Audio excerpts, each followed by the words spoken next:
जय मसीह मेरे प्रिय भाई और बहनों। आज आप जो सुनने जा रहे हैं वो कोई साधारण संदेश नहीं है।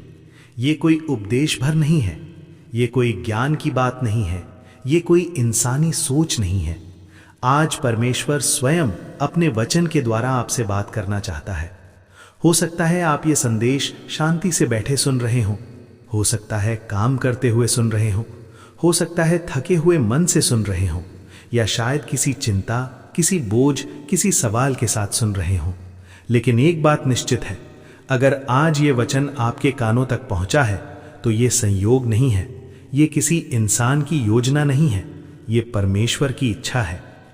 आज का ये वचन भीड़ के लिए नहीं, दुनिया के लिए नहीं, खास आपके लिए है। इसलिए अपने मन को शांत कीजिए, अपने हृदय को खोलिए और इस वचन को केवल सुनिए नहीं बल्कि अपने जीवन में उतरने दीजिए। परमेश्वर का वचन कहता है, यहोवा की आशीष ही धनवान बनाती है और वो उसके साथ कोई दुख नहीं मिलाता। नीति वचन 10:22। प्रिय भाई और बहनों, ये वचन छोटा है लेकिन इसका अर्थ बहुत गहरा है। ये वचन सीधे हमारे जीवन की सच्चाई से बात करता है। आज की दुनिया में हर इंसान कुछ न कुछ पाने की दौड़ में है। कोई पैसा पाना चाहता है, कोई सफलता, कोई सम्मान, तो कोई सुरक्षित भविष्य। हर कोई आगे बढ़ना चाहता है, लेकिन बहुत कम लोग ये सोचते हैं कि जिस रास्ते पर वे चल रहे हैं, क्या वो रास्ता उन्हें शांति देगा या सिर्फ थकान देगा। ये वचन हमें सबसे पहले यही सिखाता है कि हर धन आशीष नहीं होता। ध्यान दीजिए, बाइबल ये नहीं कहती कि धन गलत है। धन होना पाप नहीं है, आगे बढ़ना गलत नहीं है, लेकिन बाइबल ये स्पष्ट करती है कि सच्चा धन वही है जो यहोवा की आशीष से आता है। क्योंकि संसार का धन अक्सर अपने साथ बहुत कुछ जोड़कर लाता है। चिंता, डर, तनाव, असुरक्षा और कई बार अकेलापन। आज हम बहुत से ऐसे लोगों को देखते हैं जिनके पास सब कुछ है, फिर भी उनके चेहरे पर सुकून नहीं है। उनके पास पैसा है लेकिन नींद नहीं है। उनके पास साधन है लेकिन संतोष नहीं है। क्यों? क्योंकि वो धन परमेश्वर की आशीष के बिना आया है।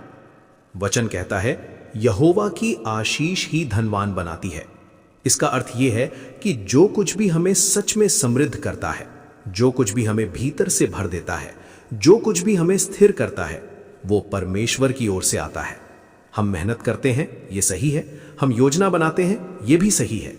लेकिन सफलता तब बोझ नहीं बनती जब उस पर यहोवा की आशीष होती है। बिना आशीष के मेहनत थका देती है। बिना आशीष के काम बोझ बन जाता है।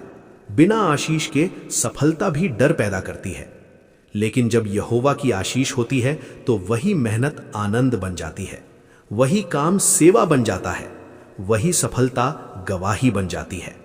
प्रिय भाई और बहनों, आज ये वचन हमें धन की परिभाषा बदलना सिखाता है। धन केवल पैसा नहीं है। धन केवल बैंक बैलेंस नहीं है। धन केवल जमीन, घर या गाड़ी नहीं है।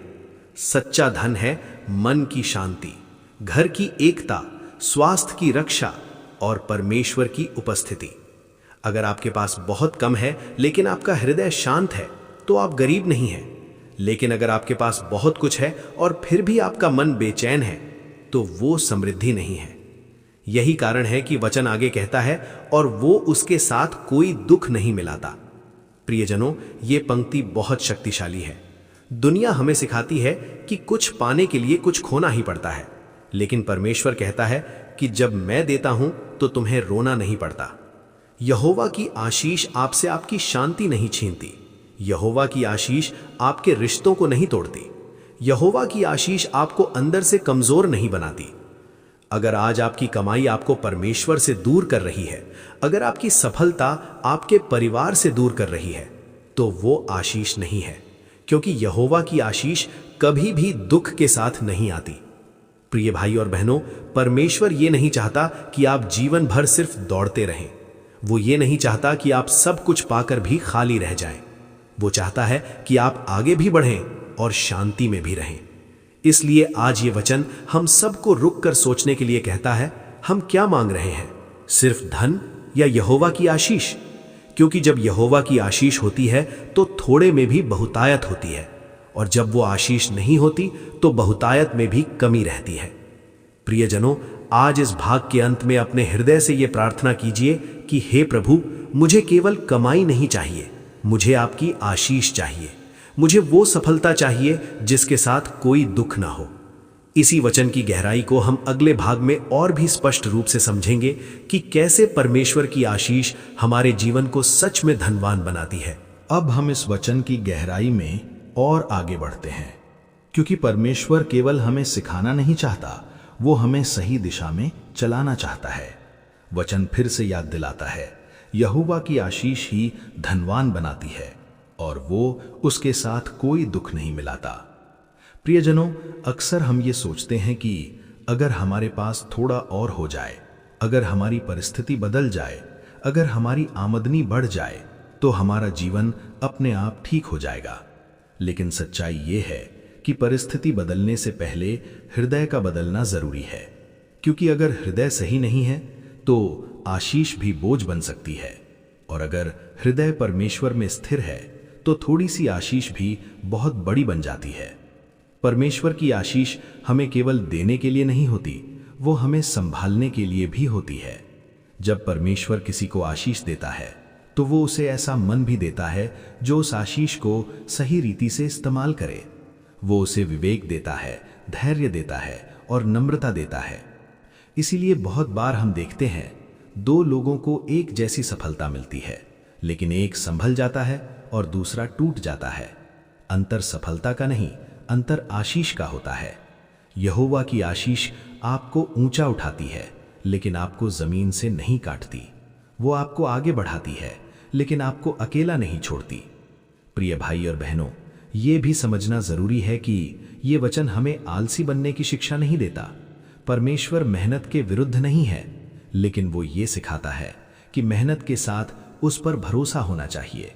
जब हम केवल अपनी ताकत पर निर्भर होते हैं तो हम जल्दी थक जाते हैं, लेकिन जब हम यहोवा पर भरोसा रखते हैं तो वही मेहनत आशीष का कारण बन जाती है। परमेश्वर की आशीष आपके काम में भी दिखती है, आपके फैसलों में भी दिखती है और आपकी सोच में भी दिखती है। जहां पहले डर था वहां भरोसा आ जाता है, जहां पहले चिंता थी वहां शांति आ जाती है। और यही कारण है कि वचन साफ साफ कहता है, उसके साथ कोई दुख नहीं मिलाता।